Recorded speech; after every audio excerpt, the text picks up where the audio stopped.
Hello and welcome to another episode of On The Topic. Dan, what's that smell? Can you smell that? Smells very suspicious. It is the sweet, familiar smell of a third lockdown, which has just been announced here in the UK at the time of recording. I'm Alex. And I'm Dan. And welcome, listener. This is our third most anticipated 2021. Now, look, if you want to listen to our most anticipated 2020, it'd be an interesting episode, Dan, wouldn't it? We had, glazed wide eyes. We were joyfully looking ahead. I think it was mid-Jan that we did that episode. And we had everything to look forward to. Little did we know, about 12 weeks on from that episode airing, a little bat in China could make its way all across the world. Well, not the bat itself, but the waves and the impact of that animal. As then fast forward us today, where we are in our respective abodes, talking to microphones across the internet. So yeah, it's a very different episode, I guess, this year, Dan, isn't it? You know, we're still going to talk about the stuff we want to. You know, the popular culture, TV, movies, films, streaming, games, all that kind of stuff, all that interesting stuff that we can look forward to. But I think it's fair to say, Dan, you wanted to kind of flip it around. You want to have the listener first. I think it's a good idea, actually. Things are quite raw here in the UK. I don't know about you, Dan, but I'm looking out my window in Old Portsmouth, and it's eerily quiet.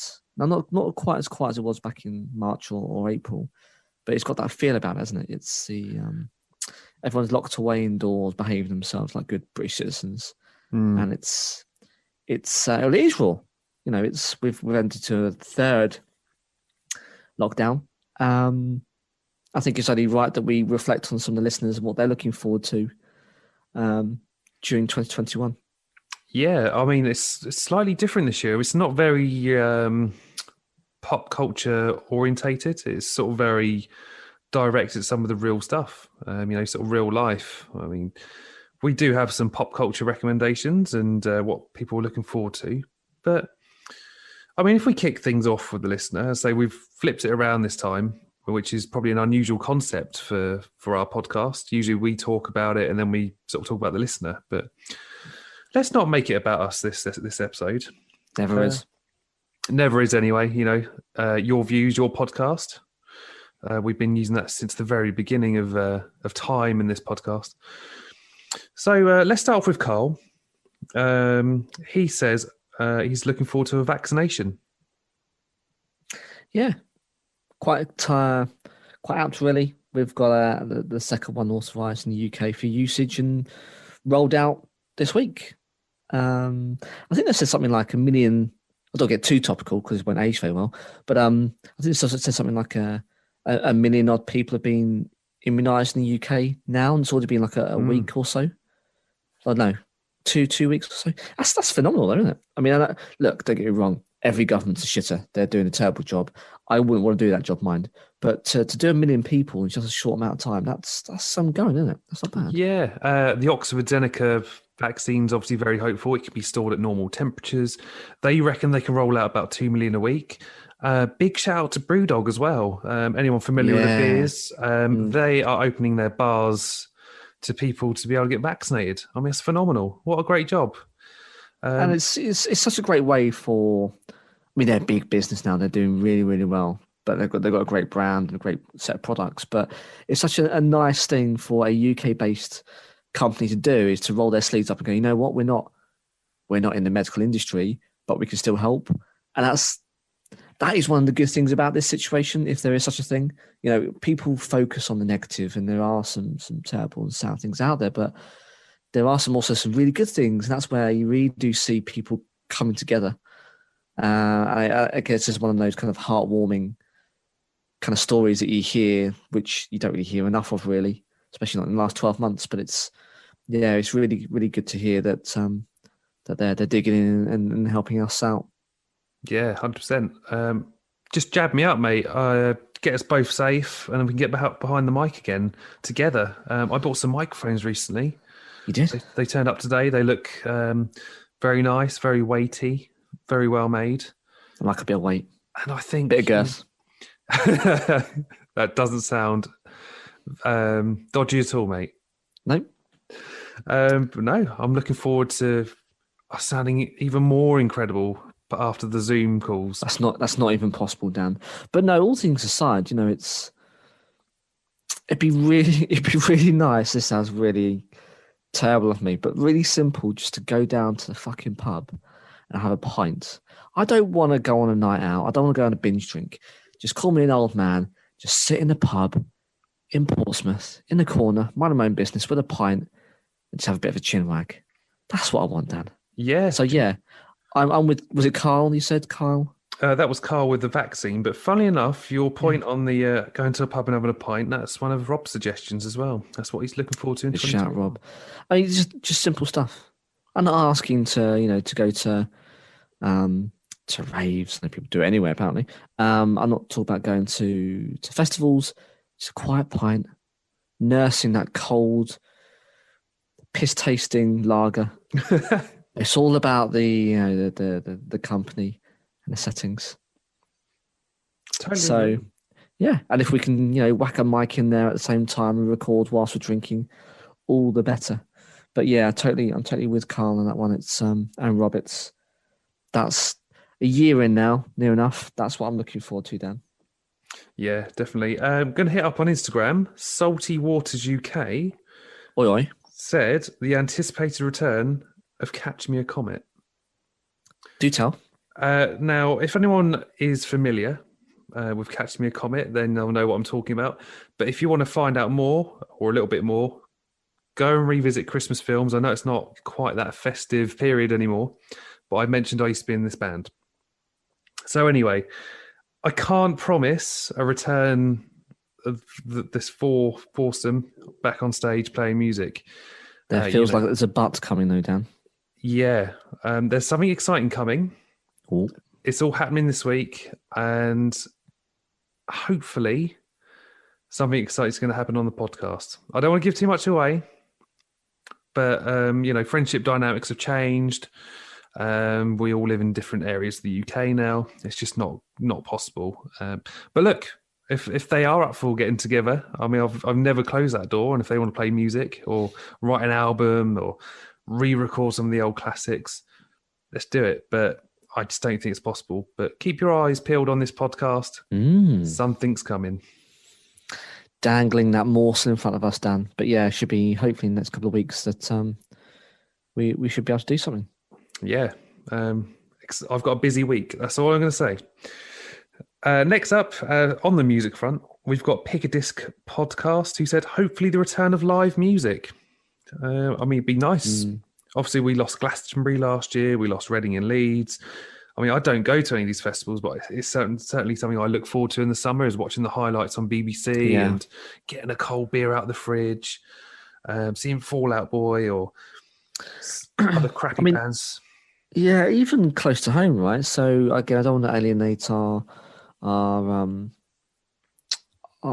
world traveled and overseas friends listening, but there's a festival where they tend to play bands from yesteryear. It's called Victorious. It's spelled as it sounds. It's a Portsmouth festival, and it's actually, I think it's fair to say, Dan, it's built quite a reputation in the last probably 5 years or so. It really has attracted quite some big acts.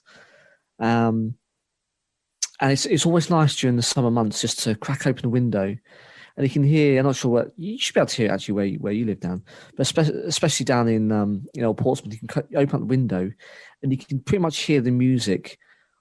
You can almost feel the waves of the tunes and the vocals coming over the rooftops. It's really quite nostalgic just talking about it, but it's really quite nice, and it's got a summery feel. But I don't know whether we're going to get it in time. It really is a race for the vaccine, right? And even if we British people get vaccinated, doesn't mean that other acts and bands can around the world who can participate and fly in. So I don't know. Yeah, I'm massively behind them. I hope we can have something, but I just wonder whether we'll miss the window for this year's summer, which is terrible to say in January. It's not good to be wishing the year away, but I think that's what's going to end up happening in the most part.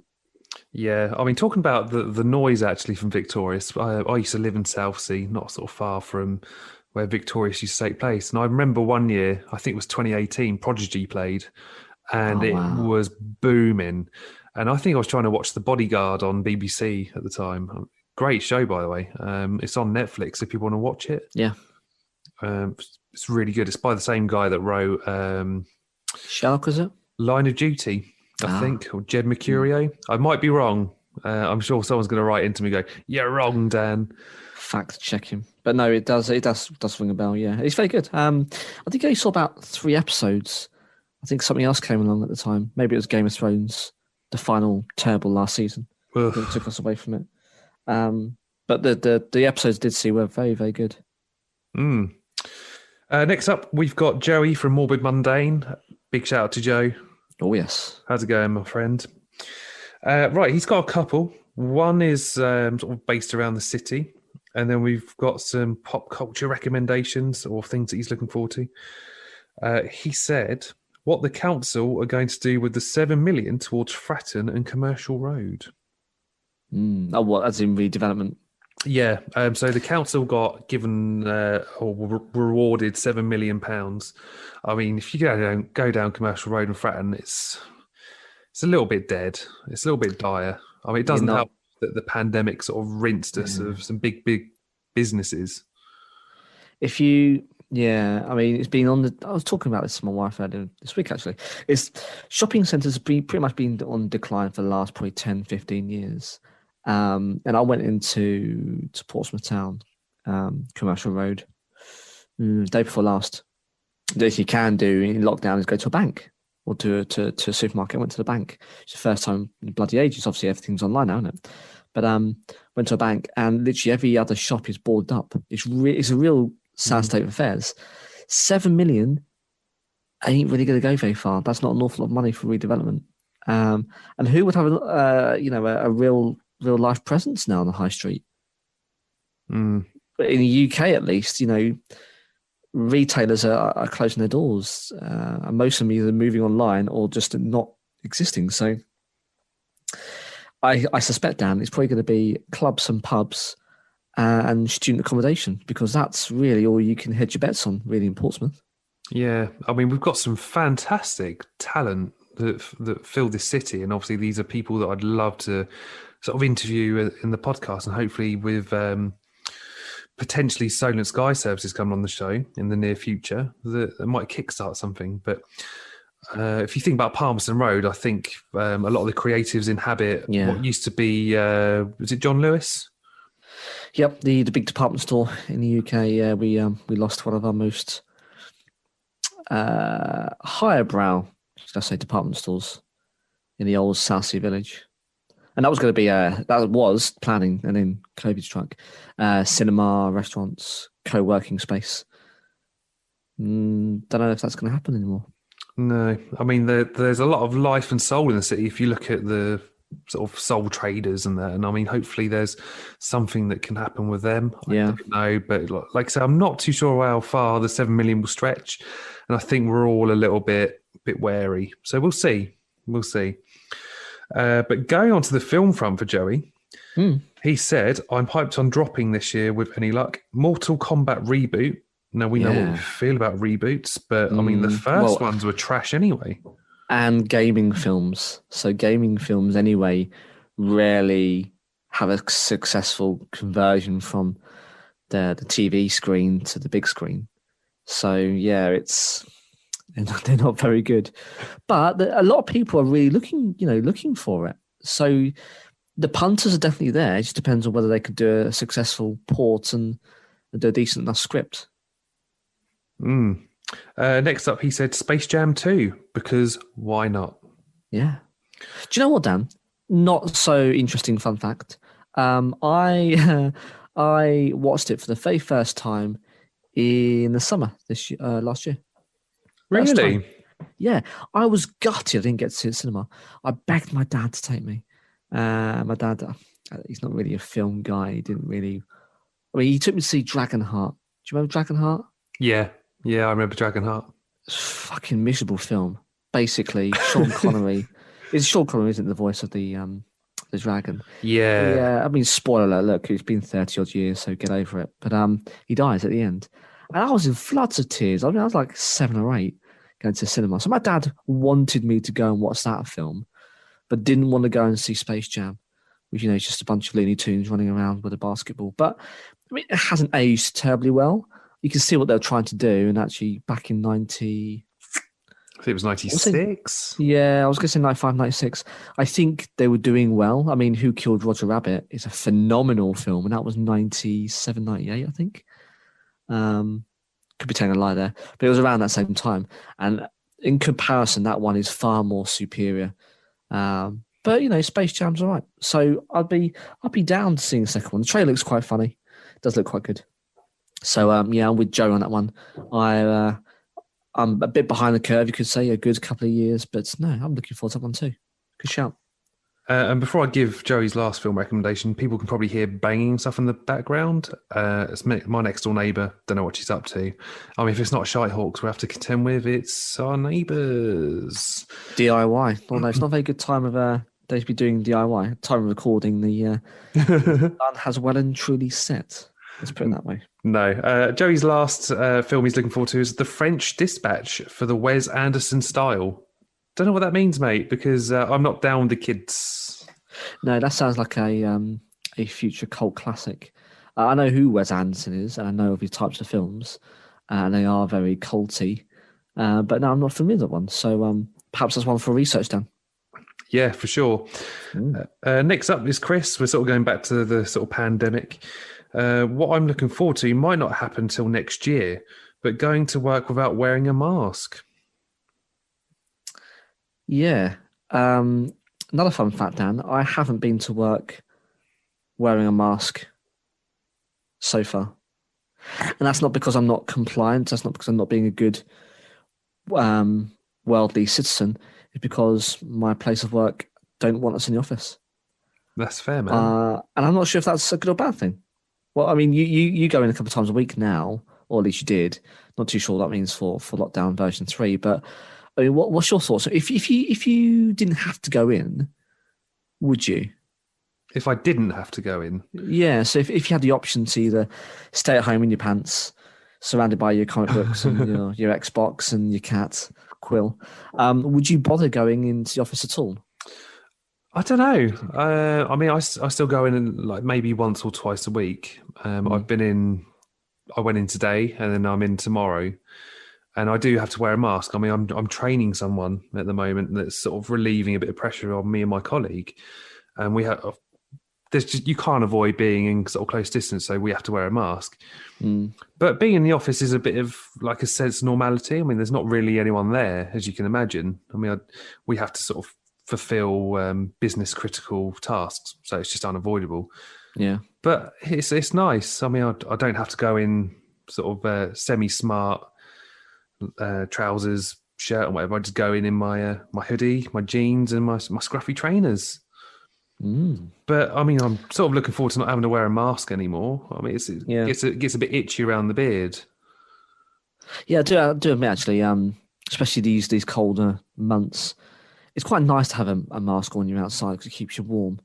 But then you find it's all kind of moist. It's a terrible word, isn't it, to say into a mic? But it is moist around, your mouth area because it's all like condensated. I can't imagine actually working all day long with a mask on. So shout out to everyone who does. And yeah, I can totally understand that not wearing a mask is 2021 goals. And yeah, hopefully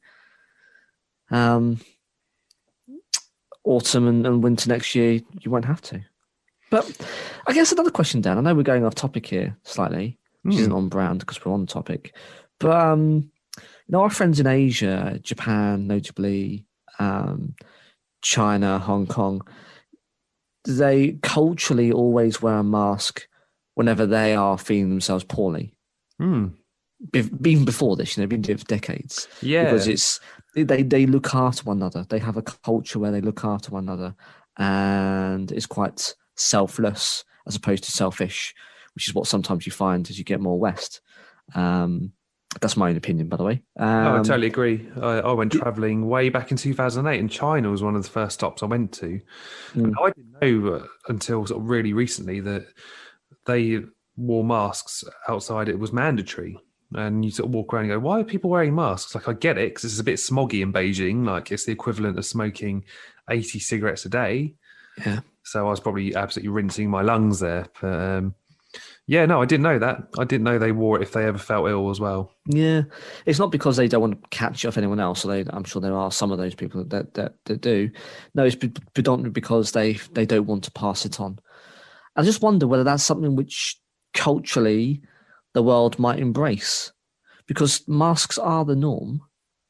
Although we have to in the UK, at least at the time of recording, you can't go into an inside space without one. But I just wonder whether culturally we adopt that more in the West, and we do look after one another. And if you are feeling poorly, you do look after yourself and others around you. I don't know.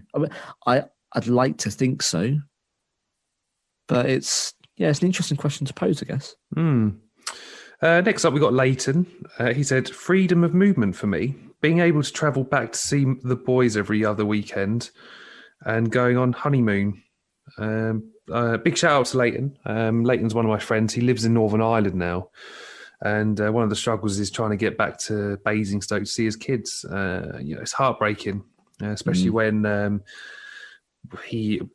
Boris put us in tier 4 and Leighton wasn't able to travel over Christmas. But I think we've all been in that sort of boat. My other half can go back to Ireland for Christmas. Obviously a struggle through the Christmas period, but we made the most of it. But no, I totally get it. It'd be nice to be able to sort of go over to Ireland with Claire and see the extended family and spend a bit of time with them. Yeah, totally. And on the other end of the spectrum, for me, it'd be nice to be able to travel further than my local supermarket. Yeah. But there's varying degrees, and by no means am I diminishing Leighton's situation. It is quite an unpleasant one to be in. So yeah, shout out to all those people who are struggling and having to make do with with the current situation. It's not nice to be in, but hopefully towards the end, mid to end next year, there will be that freedom of movement, and we can be reunited with friends and family. Next up, we got Gemma. She said, I'm looking forward to refusing hugs because I want to and not because of COVID. Sassy. Sassy. Fair enough. Yeah, I guess, socially it was it's almost the other way, wasn't it? It's unacceptable not to offer or to reciprocate, Yeah, man. Affection of that kind. But these days, yeah, it's definitely frowned upon. Another interesting one. What did in the workplace? I know again going off topic, but on the workplace, do you shake someone's hand?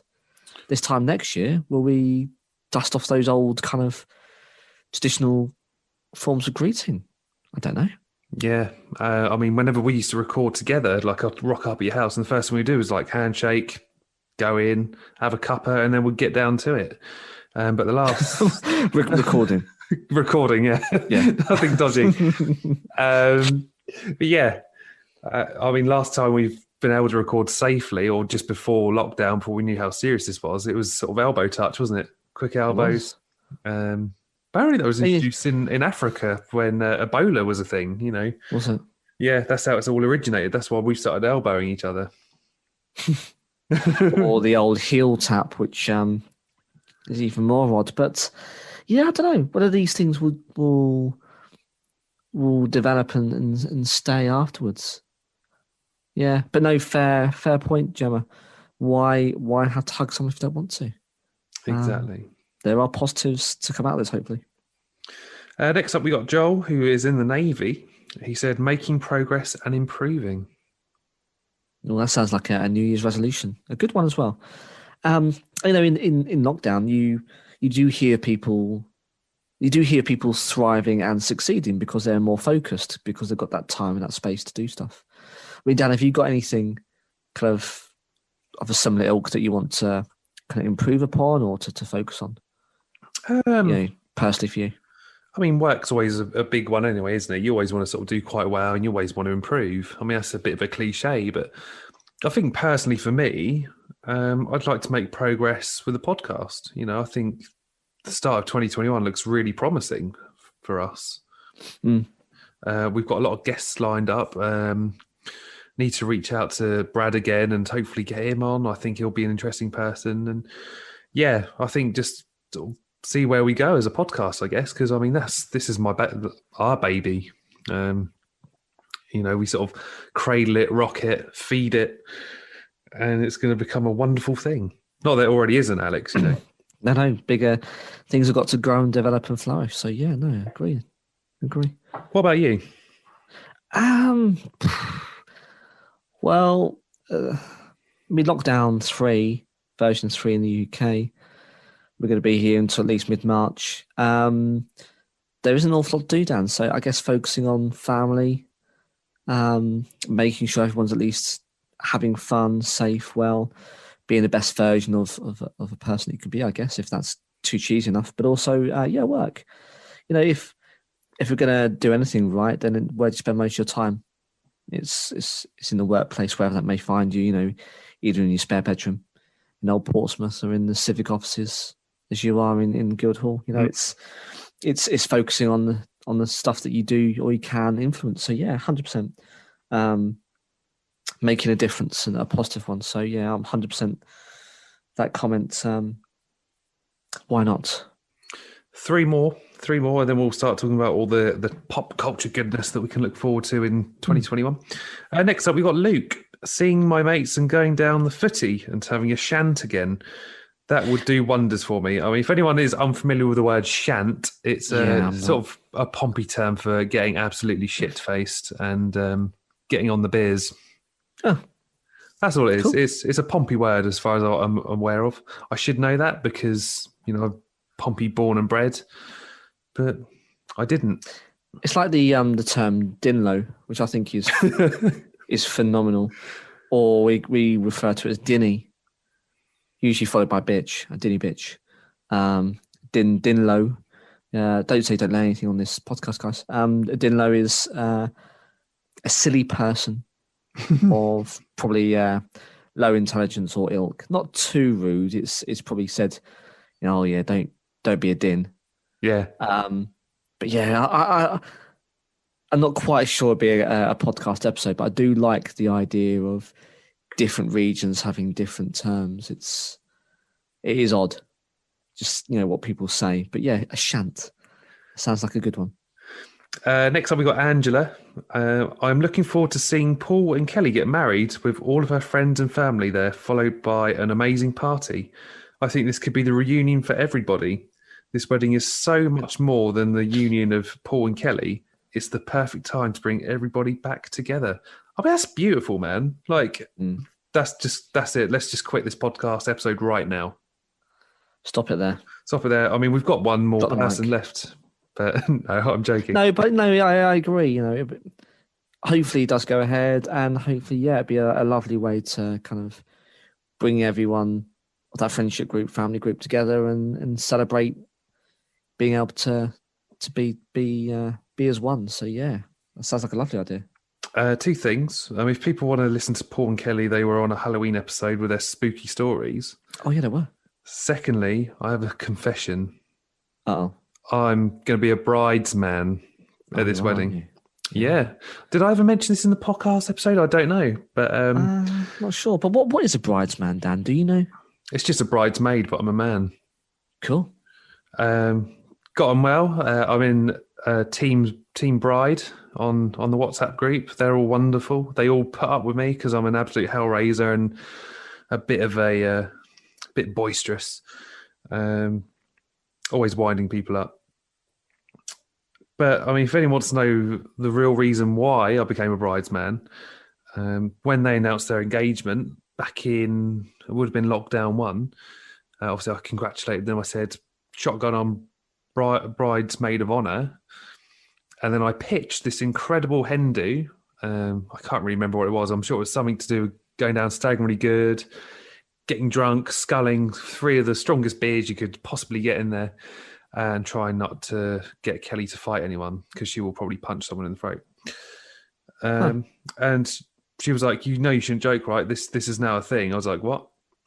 Excuse me? So you're now leading the hen do. Oh no, I've left that to someone else. Okay. And unfortunately, she didn't want a bridesmaid of honour. So thank God for me. But I'm sure she'll not off the hook. No, I'm not off the hook. I shouldn't joke in future with her. So I'm sure it'll be a great day. I'm looking forward to it and seeing Yeah, some familiar faces and sort of spending time with them. I haven't seen fingers Angela crossed. for a long time. I got on really well with Kelly's mum. And then last up, of course, still on the marriage front and a little bit of work as well. I'm sure we're all feeling the work bit, but we'll get there. Ash said, the chance to marry the love of my life or for my workload to die off a bit. Could Ash not have both? Can we not give Ash that, Dan? I would love both, but I'm not marrying anyone. No, as in, can he not have? Can it not as in, let's go find you someone to get married? No, could Ash not have both? Can he not? Are they're not mutually exclusive? I don't know, man. I think he should have both. Yeah, why not? He's moved his wedding around twice, I want to say, and of course, I mean, work wise, I think we're all sort of struggling. We're all burning at both ends. Especially, I know my job role's been quite busy since March. It's just never ending. We always seem to be sort of hitting different hurdles, and yeah, I mean, two very fair points, and I really hope, especially, he gets the chance to get married to his other half because, I say, he's moved his wedding around, yeah, 2 or 3 times. Fingers crossed. That rounds up for the listener. So I guess we can talk about, well, back to tradition. Get my words out, Alex. Our pop culture things that we're looking forward to. I've got a few people on the naughty list as well, especially in my music section. Okay. But we can get to that. Do you want to start this one off? Yeah, films, Dan. Let's do it. Films is an interesting one because actually the majority of these films, I think, either made our list last year or they should have actually been released last year anyway. So I'll go through a couple, but obviously, pitch in if they match your list. But Black Widow. Now, Black Widow, by the way, we've got a specific, was it a Phase 4 episode a couple of weeks ago. So I'm not going to talk about all those Phase 4 stuff in here because actually I don't want to repeat myself. And we do a very thorough job of covering the MCU and television streaming services. But I will make a couple because it's making a point. So Black Widow, actually Marvel film, superheroes, Scarlett Johansson. It was originally the 1st of May 2020. It's now going to be the 7th of May 2021. Background to the Black Widow, bit of her history, how she's recruited, trained, some of her time, I guess, working for the Soviets or the KGB, and as an all-star cast. And that was supposed to have, as I say, back in May, so that would have been at the end of the first lockdown in the UK, that we should have launched. So, I mean, I still think it's too soon to say whether or not we actually see that date, but I'm really looking forward to it. Should be any surprise now, but at the end of Endgame, should I say? Infinity War, wasn't it? It was Endgame. Yeah, it was Endgame. Endgame, it was, wasn't it? So she's dead, and this takes place between Civil War and Infinity War. So, yeah, I'm looking forward to that one. A big fan of that character, and I think there's lots of stories to tell. This is an interesting one, though, Dan. Venom, Let There Be Carnage. Yeah. So Venom 2, with Tom Hardy, was due out on the 2nd of October 2020. Now 25th of June 21. Okay. Woody Harrelson is going to be Carnage, which I think is absolutely phenomenal casting. So it's not DCU, is it? It's Sony. The Sony. Yeah. So Sony. It'd be an interesting one. But I wasn't a fan of the first one, but I must say this one's looking promising, and again it expands on that universe. So does Dan Morbius. Oh, Jared Leto, yeah. Are you a fan of Mr. Leto? 50 Seconds to Mars? He's all right, hit or miss. He has his moments. Yeah. I mean, that one was originally the 31st of July 2020, now the 19th of March. So again, not long to wait, but it depends how safe it will be for us to go to cinema. But I can see again a lot of cinema shifting. You think that'd Yeah, be fair to say? I think the windows will go back. I mean, just look at No Time to Die. I don't even think that's got another window, has it?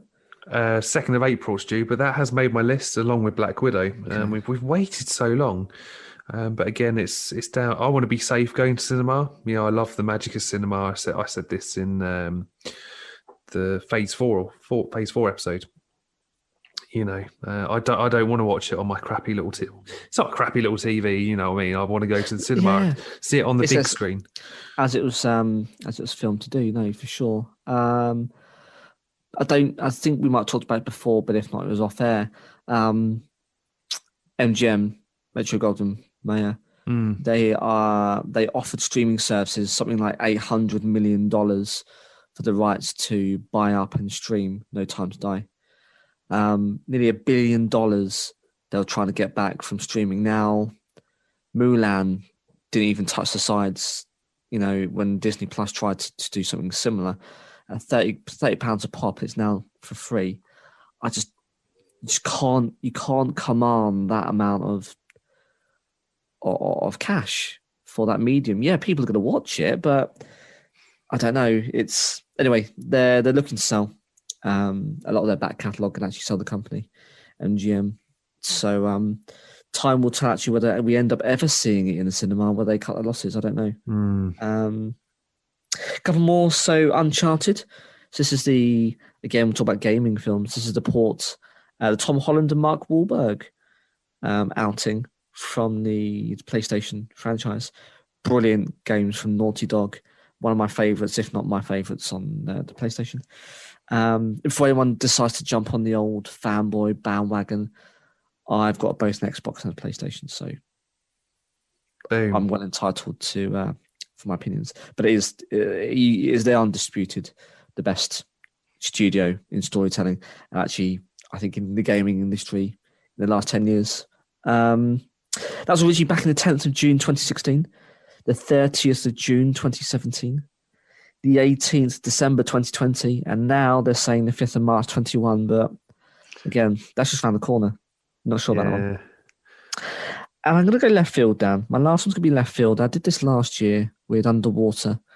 This is a film called Infinite. You heard this one? No, but I'm always intrigued to hear your left field ones because they're usually either like Netflix releases or something like that. Yeah, this one is starring Mark Wahlberg, probably the usual kind of Chicago cop style gruff detective. He doesn't really have much variation in his acting style, does he? But I think he's still quite a good actor. But yeah, Mark Wahlberg returns for this one as a lead role. With support from Rupert Friend. Now, Rupert's done Homeland. It's very good in that. And also the Hitman films, which were more missed than hit. Along with celebrated British actor Chiwetel Ejiofor. I'm doing a Dan job here. Probably haven't pronounced his name properly there, but Google it. Infinite. It is a good all-star cast. Originally, that one was the 7th of August 2020. Is now the 28th of May 21. And the premise, Dan, is that a man discovers that his hallucinations are actually visions from past lives. But it's a sci-fi thriller. So I think it's got some promise and premise.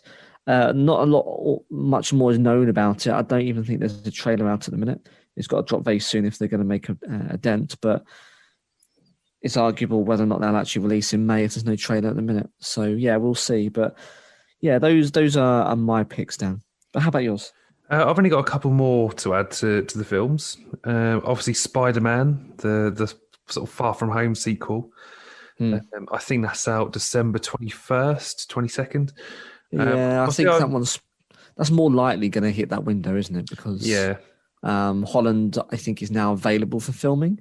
He's just wrapped, I think it was a couple of weeks ago, Uncharted that I mentioned before.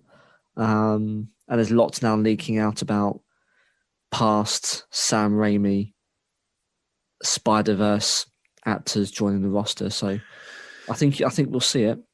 Yeah, I'm intrigued to see what they do because I mean, if people revisit Phase 4 episode, we do talk about a lot of the rumors. Yeah.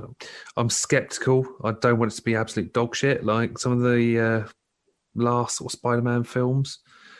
I mean, obviously, I'm also talking about the MCU Tom Holland films. So I think they're phenomenal, much to the criticism of some people on the internet. But let's see what happens. And then lastly, Sherlock Holmes 3. Yeah. Now this one passed you by because I know RDJ was saying, Robert Downey Jr. was saying that he wanted to do it. He's always loved it. He's been a bit quiet. He's hung up his Iron Man gauntlets now. He's dead. He'll come back. He'll get bored. But Comic for the books. minute, he's given up the MCU. But I didn't know they had this penned. So have they started filming production yet? I'm not sure, but there is a release date for the 22nd of December. I've got to start soon then if it's going to go ahead. Yeah, I'll see the return of Jude Law and Rachel McAdams, but no word on the returns of Stephen Fry, Kelly Riley, or Eddie Marsan. Like I say, this one would. Hang on. Okay. Rachel McAdams died in the second one. Hey, to Moriarty. Christ, it's been a while since I've seen the second one, but I always remember. Yeah, she's poisoned in the tea rooms. It's quite again, apologies listening if I'm spoiling it for you. It's really good. The first one's good. Second one, you can see where they're going. Wasn't quite as good. Game of Shadows, I think. And this is all about the Moriarty, Rhinebeck Falls book, where Sherlock and Moriarty grapple and duel at the waterfall. Anyway, and they're in a busy tea room and it's bustling. It's Victorian, and there's lots of bone china and hustle and bustle. Everyone dressed up, and then suddenly Moriarty just whispers or says a key phrase, and everyone just ups in total silence and walks out. Just leaves Rachel McAdams and Moriarty there. And it's now deserted tea rooms, which is quite eerie, and she gets poisoned. So she's brown bread at the end of the second film. So is it a flashback, or is she actually not dead? Who knows? We'll have to find out in December. Interesting stuff. Yeah. I'm going to kick off television.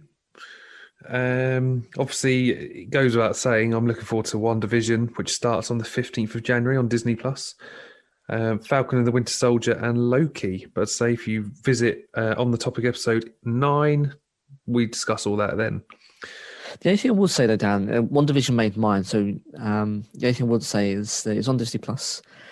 And the strapline is a blend of classic television and the Marvel Cinematic Universe in which Wanda Maximoff and Vision, two superpowered beings living in idealized suburban lives, begin to suspect that everything is not as it seems. A little bit of facts for you, Dan. The first half of the actual show was pre-COVID recorded in front of a live audience. Oh. So the laughing and the jeering, although it sounds like it's an old kind of sitcom style, like Cheers and Frasier, I guess, and that kind of ilk, even Friends or Big Bang Theory, they're all done live audiences. This is too.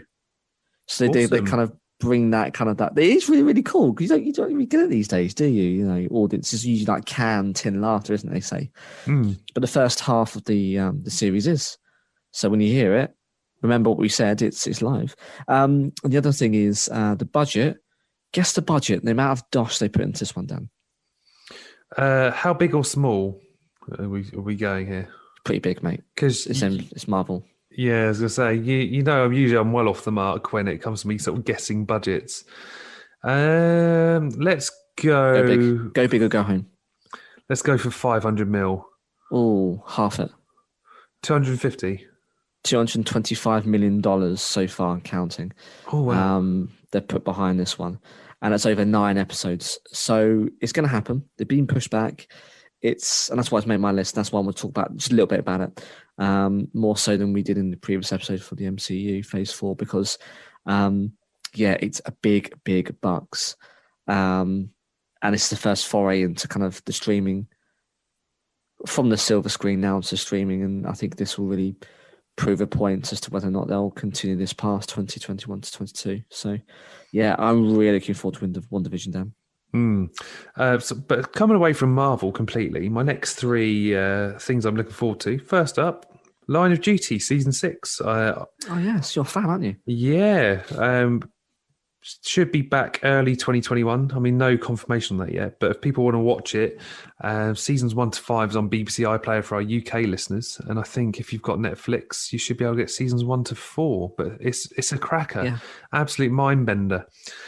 But it will see the return of Martin Compston, Vicky McClure, Adrian Dunbar, and they'll be reprising their roles as the cops running AC-12 for a 6th season. Now, according to the BBC, this will be they will face their most enigmatic adversary yet. And you better believe that adversary will come in the shape of Kelly MacDonald's newcomer, DCI Joanne Davidson, because it's all about bent coppers. Bent coppers. So yeah, looking forward to that one. It's got a bit of a cult following now, especially Adrian Dunbar. Everyone loves his character. Oh yeah. Get on the old YouTube and watch it. That's all you need to watch, mate. It's just him saying bent coppers and now we're sucking diesel.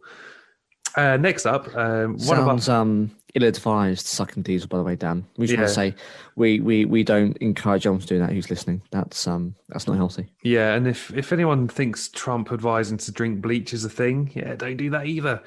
Yeah. One of our favourites, Alex, Sex Education season. Yeah, that's made my list. Awesome. So let's talk about it. Netflix's Sex Education will be back with a 3rd season. I mean, at the time of writing the synopsis, it says next year, so I presume this year. Summer. Yes. And while no official plot synopsis has been announced, it's safe to predict that the new episodes will focus heavily on Otis and Maeve's relationship. Because, of course, Isaac, who's been crushing on Maeve, Bloody Isaac. He decided to throw a spanner in the works and he deleted Otis's voice message before Maeve could listen to it. And it's just the sweetest thing. He's announcing his love for her, and you think this is it. This is going to be the happy ending. And I think we talked about it in our review of season 2. There was going to be they filmed 2 endings, didn't they? They did, so no one knew what's happened. Yeah, soul destroying. One of the best endings, actually. I think in more recent times. I think in terms of a cliffhanger. Bittersweet, I think is probably what I would have called it, and it certainly is. Yeah, but yeah, they're penning a summer release. I think they're currently just finishing off filming at the minute. And if you've got Instagram or Twitter, Netflix sex education account, shares a lot of pictures about the stars on set and such. We've got some new faces, Dan. Oh, really? Good stuff. Yeah. Jason Isaacs, among many others, but I just called Jason Isaacs out because I'm a massive fan of his. I think he's a phenomenal British actor. He joins the cast as Mr. Groff, the headmaster's more successful brother. Ooh, okay. You may know Jason Isaacs, of course, as Lucius Malfoy from Harry Potter, but he was donning a long blonde wig at the time. Or more recently, I think I rewatched Star Trek Discovery Season 1, actually, over the Christmas period, just because for shits and giggles. Captain Gabriel Lorca as a baddie in that one. And yeah, he's very good at being kind of the baddie or got a dark edge to him. So yeah, him being the bad but successful brother of Mr. Groff, I think can only add an interesting tension there from already sad character from the headmaster. Yeah, I'm really looking forward to it. I think there's lots of interesting places that those storylines could go in there. They're all masterfully kind of interwoven, aren't they? Well, I mean, we don't want to talk too much because we have actually got a whole episode dedicated to the season, but it's just a wonderful kind of coming of age. Ironically, given all the actors are probably about 30 years old, but they're playing teenagers coming of age, and it's such a great concept. It's very well done. So, well, no, it is. Albeit, I still find it jarring that they've got American setting, kind of high school in the back end of nowhere in Wales. But if you look past it, it is such a great series. Yeah, I think we talk about it in our season 2 review, and I can't wait to review season 3 once we sort of get it and we get to watch it. It's very heartwarming and endearing. It's great. I mean, if people haven't watched it, just get on board. It's such a weird concept, like the fashion and the cars look old, and they live in the middle of some like, would you say a forest or like a woodland Yeah, setting? it's not even rural. Yeah, it's almost like now this really shows up my knowledge of American geography. But if I said to you like North America, like Maine, like New Englandy type, very Yeah. green, dense forestry. If any of that makes any kind of sense, and American listeners, please go easy on me. But it's that kind of concept, it's very dense woodland. You don't really get that in the UK, but sure enough, it is filmed in Wales. Hence why it's green and lush. But there's a fox. Dan, there is a fox running around in front of me. Mate, if it's In not the Portsmouth. seagulls, it's foxes. Yeah, I'll take Or this. noisy the fox. neighbours. Well, unless the foxes are getting it on, and it just sounds like someone's being attacked, which isn't great. Have you ever listened? You ever heard that? Yeah, when there's like screeches Yeah. at night when they're on. What's that? You wake up in the middle of the night with the window open, and you're thinking, "Who's in my house, and why are they getting murdered, and why?" And I prefer them than me, to be honest. But why are they getting murdered in my house? And it's not. It's just the fox is going at it. Anyway, there's a fox running around outside my window. Yeah, really, really interesting stuff. Looking forward to it for sure. And before the fox noises, my last one is The Witcher Season 2. We did a review of Season 1 because, the timeline was a bit weird, but I think they've scrapped it this time for Season 2. Good. No release date yet because they've been shut down most recently in November due to 4 members testing positive for COVID. But the second season will see Geralt take Princess Ciri to his childhood home of Kaer Morhen. I think I've got that right. While the kings, elves, humans, and demons of the continent all strive for greater power. Notably, as I said in my previously, The Witcher will ditch its controversial time-jumping narrative structure in Season 2, which proved to be confusing to some viewers who were not familiar with the books. Yeah, and I think they're also teasing more kind of. So if anyone's played the games, where for me The Witcher really, I've only ever played Wild Hunt, the third one, but where it really came to his own was the side quests, and there were a shit ton of them. So it wasn't really the main storyline. It was, you come across someone as you're riding your horse down a path and say, "Oh, please help me," and you run off and battle something. And in those, you tend to deep dive into the lore and the world and the history and the demons and the monsters. And they're saying that this season's going to be more of that. Okay. So I think that'll be pretty good because I think some of people's gripes with it wasn't just the storytelling and the order or lack thereof of the episodes, because it was quite confusing. Well, and we're not talking, Nolan Tennant confusing. This was different level because it was purposely out of order. But people were saying there wasn't enough of those episodes where you saw a lot of the monsters he was supposed to be slaying, and it was more centered on kind of the big grand storylines. So they've done more of that apparently, which would be really, really good, close to the content. I guess close to what I'm looking forward to, and I enjoyed in the games, and I think that'd be a lot of fun for this one. So yeah, really looking forward to seeing the guy with the long white hair. That rounds up for television for me. Have you got any to add? Nope, straight into games, I think, Dan. Yep, I've got a couple, but I'll let you kick this one off. Yeah, I've only got a couple myself, Dan. Just one, I think it's on your list. But before we get into that, I need to get my hands on a bloody console. So if anyone knows where I can get one, please write in and let me know. There's not a PlayStation 5 or an Xbox Series X anywhere to be seen. God damn it. I know, right? Hugely popular. You could say that they were holding back creating demand, but apparently that's not the case. They can't get them off the delivery lines quick enough, which seems like a really big shortfall. But anyway, all things aside, if anyone knows where I can get my hands on them, please let me know, because that's what I really want this year. That's my most anticipated. But one of the games, though, is Hogwarts Legacy. Ah, nice. That was on my list. Yeah, by Avalanche Software and WB Interactive Entertainment. Now, WB Games, they've been behind the likes of Lord of the Rings, and they've been behind the likes of Gotham. So they don't back shitty titles. They invest in strong brands, and sure enough, of course, you can't get much stronger than Harry Potter.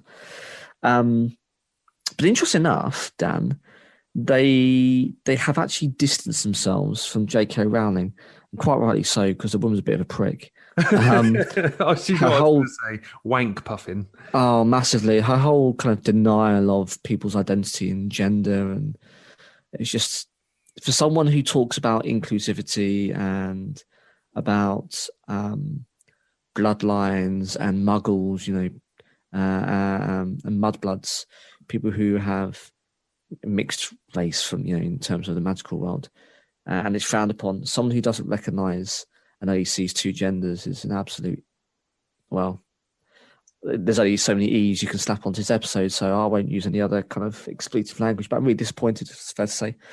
So it's good that they distance themselves from her, because I don't want her to be directly involved in this, even though she's going to get the money from the royalties. But it's a unique game, and it is based in Hogwarts in the 1800s. Fascinating concept, I think. 100%. Apparently, the player will choose their house, as you would do. You get sorted as the films. You attend classes at Hogwarts School. Explore an open world consisting of locations, including the Forbidden Forest, which you shouldn't really go in by virtue of the name, and Hogsmeade Village, which sounds pretty cool. In the game, the player character will learn to cast various magical spells, brew potions, tame magical beasts, and master other combat abilities. Now, apparently, there's also a morality system, which will also play a role in the game. Now, an industry insider just very recent last week has actually said that it has the feels of Rockstar's Bully. Do you ever play Bully? No, not Phenomenal familiar game. Yeah, you can pick it up on iPad now for like £4. The port is just as good as the original. It's one of my most favourite games, and obviously it's a Rockstar game, so it would be. But it's all about a kid who's cast off to boarding school because he's a little bit of a shit. And he ends up taking over the school and working his way through the ranks. You see the jocks, and you see the nerds, and you see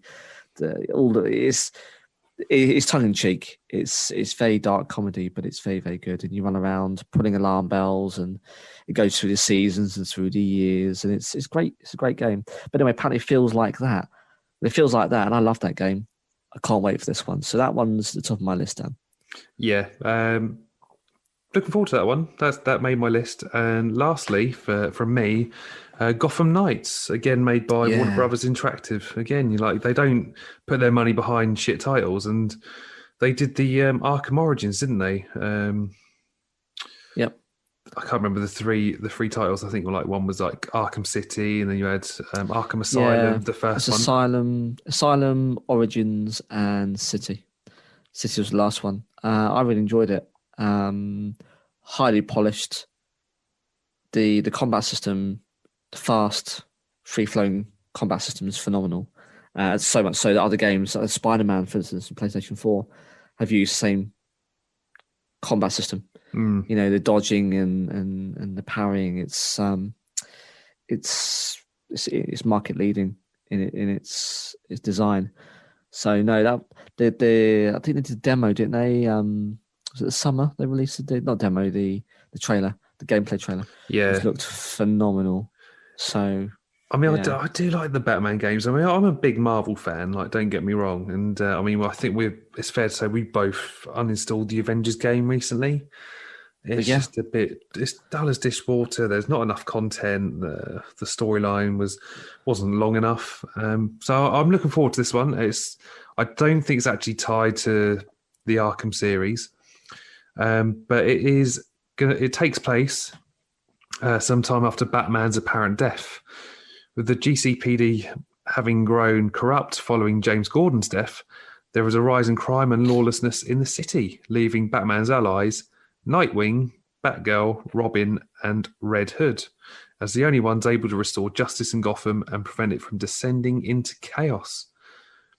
At some point during the game, the heroes will come into conflict with the Court of Owls, a secret criminal society that is as old as Gotham itself, and their legion of brainwashed assassins called Talons. Yeah, one So of my favourite comic books actually of my collection. It's Court of Owls. Oh, really? Very, very good. Yeah, I always thought you just had like DC, but I think that might be something we visit in the future. yeah. Comic books and how we got into them, maybe.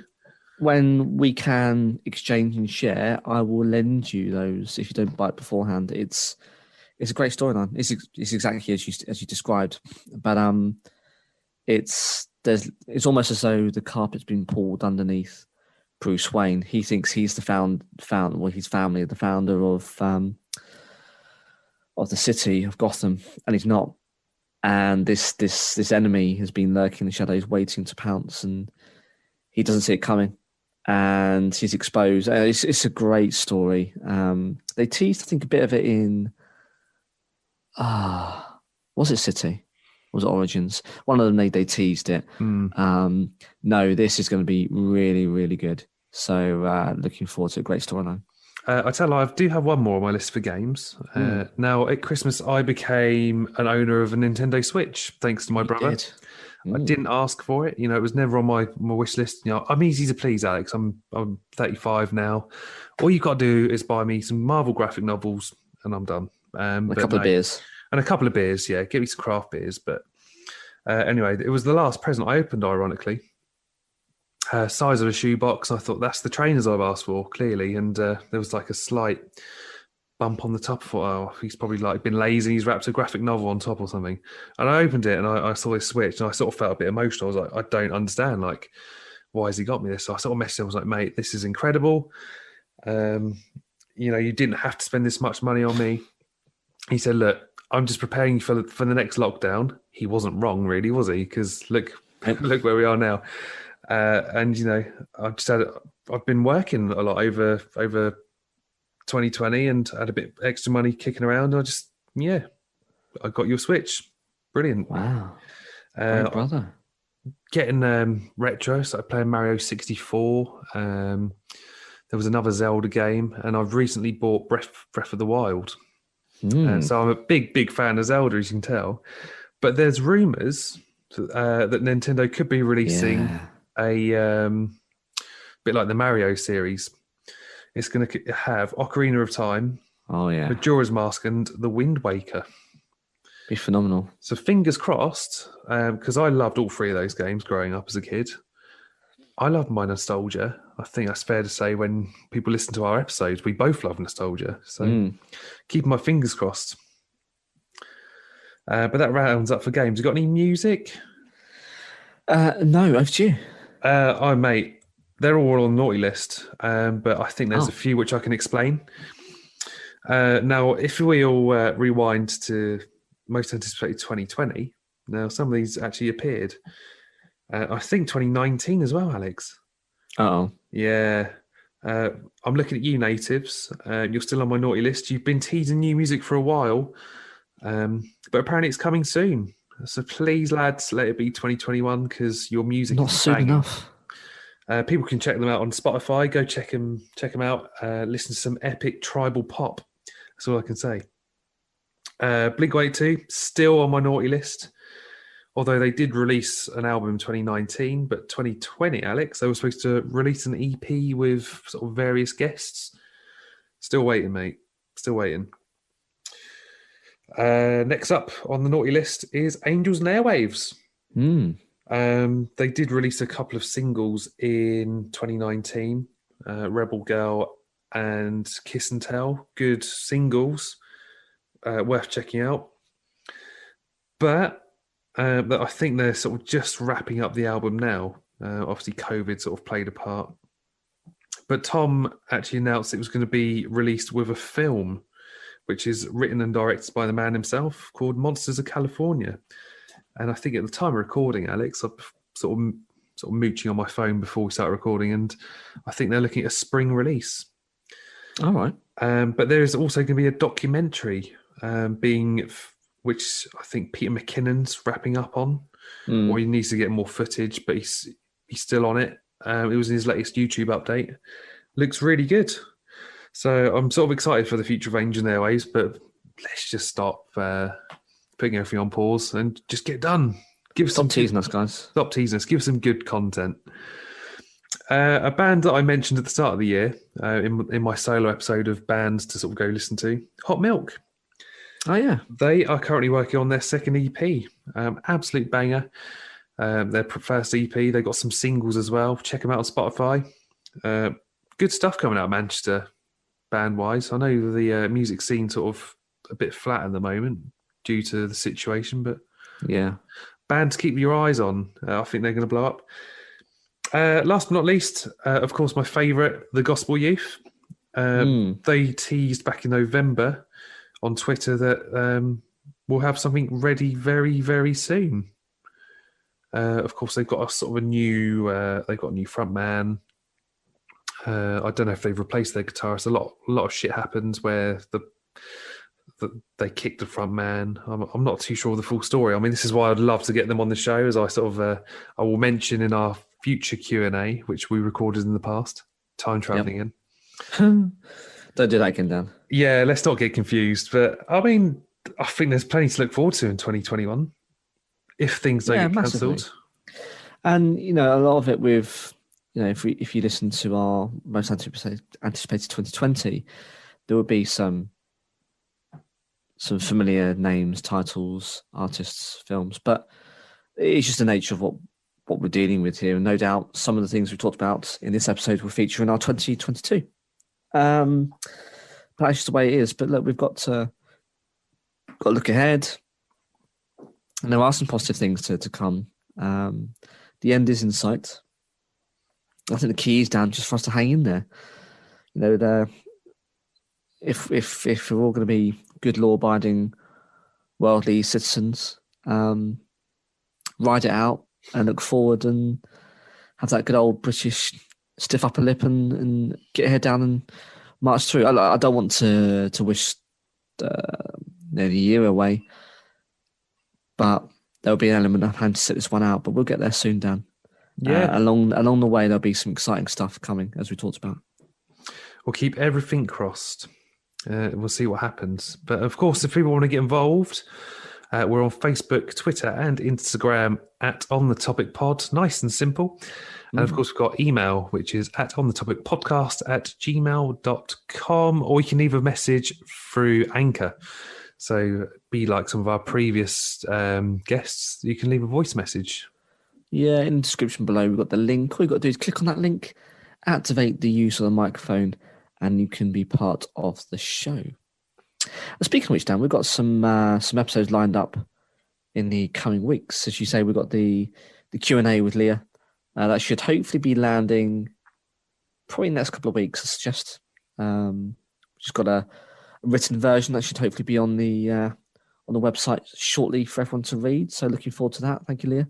Yeah. And then we've got my secret project. You got your secret project we can't talk about, but you're going to be very busy this week and we've got to do some editing magic, but that should be really, really good. And we've got something which people can get involved in. We've got phobias.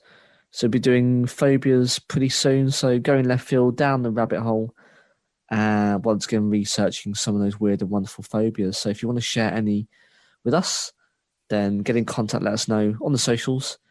And yeah, get involved and let us know what your phobias are or some of those so strange ones. Yeah, should be a good episode. I think there's some weird and wonderful phobias out there. I mean, not obviously wonderful for the people that suffer from them, but it's going to be a nightmare. Upset. Going to be a nightmare episode, I think. Sort of looking at some of the names, Alex. I think you've stitched me up. Yeah, I think you're going to be in trouble, but we'll be in it together because a lot of these are like Latin, native kind of words. So I'm going to struggle too. So we'll be in it together, Dan. Don't you worry.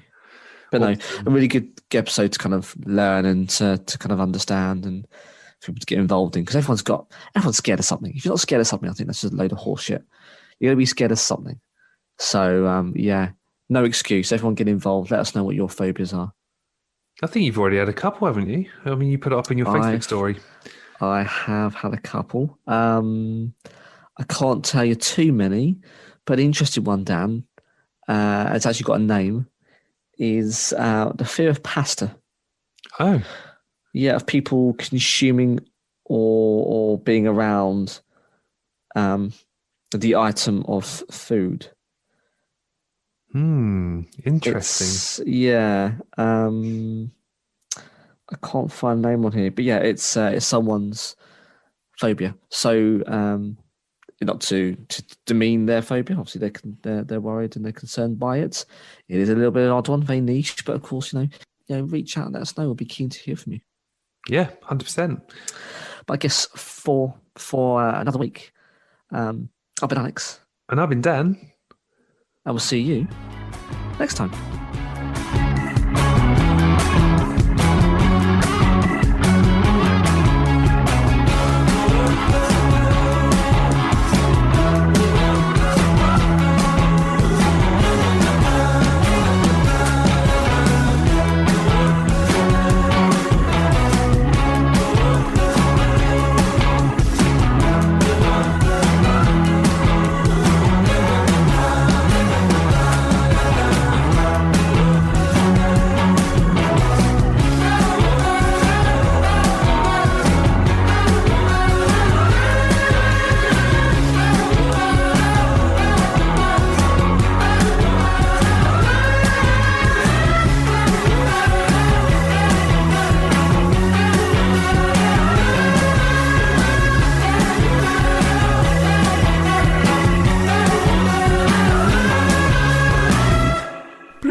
You're live.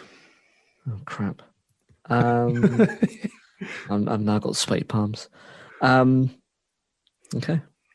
Shit. I know how I want to start it. I just need to think about the best way of doing it. Okay. These need to go into a blooper reel. I know, right? Just act like a hero, mate. Sort of flex your guns. Yeah, feed the swans.